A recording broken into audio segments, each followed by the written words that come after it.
എല്ലാവർക്കും നമസ്കാരം.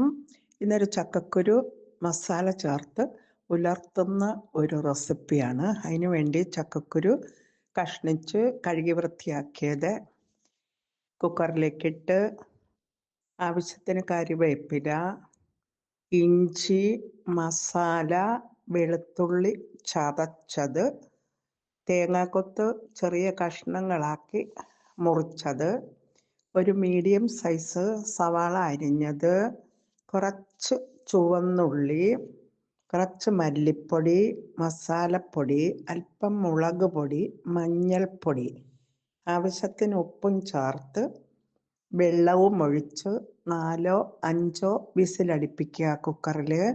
അത് ചക്കക്കുരുവിൻ്റെ വേവ് അനുസരിച്ച് 3 അല്ലെങ്കിൽ മാക്സിമം 5 അടുപ്പിക്കുക. അത് ചക്കക്കുരു വെന്ത് കഴിഞ്ഞതിന് ശേഷം പാനിൽ എണ്ണ ഒഴിച്ച് ചുവന്നുള്ളി ഇട്ട് മൂത്ത് കടുകും കൂടി വറുത്ത് കറിവേപ്പില ഇട്ട് ഈ വെന്ത കൂട്ട് ഇതിലേക്കിട്ട് നന്നായിട്ട് ഉലർത്തിയെടുക്കുക.